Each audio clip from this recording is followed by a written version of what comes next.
தேர்தல் மேடைகளில் தெரிவிக்கப்பட்ட கருத்துக்கள் சில அடுத்து. நாங்கள் முன்வைத்திருக்கின்ற அரசியல் தீர்வு நாட்டில் பல்வேறு நாடுகளில் பல்வேறு இனங்களை சார்ந்த மக்கள், பல்வேறு மதங்களை சார்ந்த மக்கள், பல்வேறு கலாச்சாரங்களை பின்பற்றுகின்ற மக்கள் தங்களுடைய அரசியல் சாசன ஒழுங்குகளின் மூலமாக என்ன விதமாக ஆட்சி அதிகாரங்கள் பகிர்ந்தளிக்கப்பட்டிருக்கின்றதோ அதன் அடிப்படையில் தான் நமது தீர்வு அமைந்திருக்கின்றது. ஆனால் இன்றைக்கு நமது பிரச்சனை ஒரு முக்கியத்துவத்தை பெற்றிருக்கின்றது. இந்த நாட்டில் மாத்திரமல்ல, சர்வதேச ரீதியாகவும் ஒரு முக்கியத்துவத்தை பெற்றிருக்கின்றது. தமிழ் பேசும் மக்கள் வடக்கிலும் கிழக்கிலும் வாழ்ந்து வந்தவர்கள் என்ற அடிப்படையில் சரித்திர ரீதியாக அது இரண்டும் இணைக்கப்பட்டு, இரண்டு மாநிலங்களும் இணைக்கப்பட்டு ஒரு ஆட்சி அதிகார அலகாக ஏற்படுத்தப்பட்டது. ஒரு கபடமான உச்ச நீதிமன்ற தீர்வின் மூலமாக தற்பொழுது அது அமல் இல்லை, அது மாற்றி அமைக்கப்பட வேண்டும். இணைப்பு மீண்டும் ஏற்பட வேண்டும். ஒரு அரசியல் தீர்வு வருகின்ற பொழுது வடகிழக்கில் தமிழ் மக்கள் ஒருமித்து வாழக்கூடிய வகையில் ஒரு ஆட்சி அலகு இருக்க வேண்டும். இபிடிபியும் விடுதலை புலிகளை பயங்கரவாதிகள் என்று சொல்லுது. இபிடிபியும் சுதந்திர தினத்தில் கலந்து கொள்ளுது. இபிடிபியும் சிங்கள தலைவர்களோடு சேர்ந்து சிங்க கொடி அசைச்சு கொண்டு திரியுது. இபிடிபியும் கொலை செய்தது. இபிடிபி என்பது ஒரு துரோக கும்பல். தமிழ் தேசியத்துக்கு நாம் அன்றும் இன்றும் என்றும் எதிரானவர்கள் இல்லை. தமிழ் தேசியத்தை வலுப்படுத்த வேண்டும், அதை பலப்படுத்த வேண்டும் என்பதற்காக இந்த அரசியல் களத்தில் நான் இறங்கியிருக்கின்றோம். நிச்சயமாக ஒரு சிறந்த கல்வி சமூகத்திலிருந்து வந்திருக்கின்ற நாம் இனிவரும் காலங்களில் எமது தமிழர் சமுதாயத்திலிருந்து ஒரு சிறந்த கல்வி புலத்தினூடாக ஒரு சிறந்த கல்வி சமுதாயத்தை கட்டியெழுப்ப வேண்டும். நிச்சயமாக நாம் பலவற்றை இழந்திருக்கலாம். இனிவரும் காலங்களில் எங்களுடைய பிள்ளைகளின் எதிர்காலத்தில் ஒரு சிறந்த கல்விமான்களாக்க வேண்டும் என்பதில் இந்த அரசியலுக்கூடாக செய்வதற்காக முன் வந்திருக்கின்றோம். இனி நிச்சயமாக எங்களுடைய தமிழ் மக்களுடைய சாதாரண அடிப்படை தேவைகள், கல்வி சார்ந்த தேவைகள், கிராமம் சார்ந்த தேவைகள், தனி மனிதனுடைய மேம்படுத்தல் சார்ந்த தேவைகளையும் செய்வதற்காக நாம் சிந்தித்து செயலாற்ற முன் வந்திருக்கிறோம்.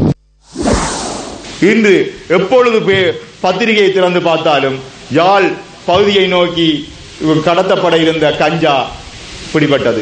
போதைப் பொருள் வர்த்தகத்தில் ஈடுபட்ட யாழ்ப்பாணத்தைச் சேர்ந்தவர்கள் கைது செய்யப்பட்டார்கள். யாழ்ப்பாணத்தை நோக்கி, அதாவது வடபகுதியை நோக்கி தென்னிலங்கையில் இருந்து வருவிக்கப்படுகிறது திட்டமிடப்பட்டு. இதெல்லாமே ஒரு இனத்தை அழிப்பதற்காக ஒரு பேரினவாத சக்தியால் அரசால் செயல்படுத்தப்படுகின்ற ஒரு திட்டம்.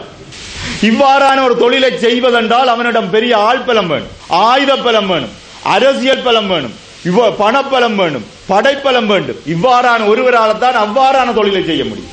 அவ்வாறாயின் இது யாரால் செய்யப்படுகிறது? எல்லாரும் ஒரு அட்டையுடன் தான் உங்களிடம் வந்து வாக்கு கேட்பார்கள். எனக்கு வாக்களியுங்கள் என்று தனது சின்னத்தையும் படத்தையும் இலக்கத்தையும் பொறித்த ஒரு அட்டையை காட்டுவார்கள். ஆனால் நான் அப்படி அல்ல. நான் உங்களுக்கு என்ன செய்வேன் என்பது குறித்த ஒரு தேர்தல் விஞ்ஞாபனத்தையே உங்களுக்கு நான் கைகளில் தந்துள்ளேன்.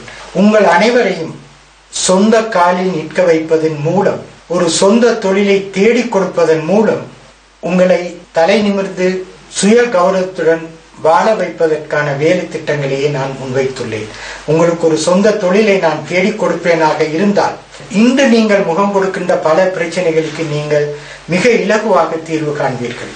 மலையத்துக்கான ஒரு பல்கலைக்கழகம் அமைக்கப்பட வேண்டும் என்ற கோரிக்கை மிக நீண்ட காலமாக முன்வைக்கப்பட்டு வருகின்றது. அந்த கோரிக்கையை எனது பாராளுமன்ற பிரதிநிதித்துவத்துக்கு ஊடாக நான் நிறைவேற்றுவேன் என்று நான் உங்களுக்கு கூறுகின்றேன். எமது முதியவர்கள் கைவிடப்பட்ட நிலையில், ஒதுக்கிவிடப்பட்ட நிலையில் இருக்கின்றார்கள். அவர்களை அரவணைத்து ஆதரித்து கொண்டு செல்வதற்கான திட்டங்களையும் நான் முன்வைத்துள்ளேன்.